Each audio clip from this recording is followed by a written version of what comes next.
কলকাতায় বিজেপি সরকার এসে মনে হচ্ছে ইনসানের টাকা গরুর ভ্যালু বেশি। কেননা এর কারণ বলছে, এখন যেমন গরুর আধার কার্ড বানাচ্ছে, বানাক, গরুর নাম কি দেবে?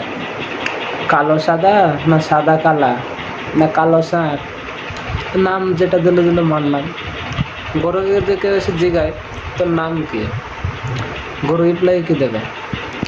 হাম্বা হাম্বা হাম্বা হাম্বা। তাছাড়া তো রিপ্লাই দেওয়ার মতন কিছু নেই। গরু না কথা বলতে পারে না কিছু করতে পারে। গরুকে ইনসানের মতন ভ্যালু দিচ্ছে, তো গরুকে তো কথা বলার তো দরকার আছে। কেউ যদি তোর নাম দিয়ে জায়গায়, তাহলে গরুকে তো বলতে হবে আমার নাম এই কালো সাদা, এই সাদা কালা, এই কালো ষাঁড়। তাছাড়া তো কিছু নেই, নাম তো বলতেই হবে না ভাই। গরুকে জানি ইনসানের মতন ভ্যালু দিচ্ছে, তো গরুকেও নাম বলতে হবে। কেউ যদি ইনসান বলতে গরুর নাম দিয়ে কালো সাদা, নয় সাদা কালা, না নাম না বললে তো হবে না ভাই।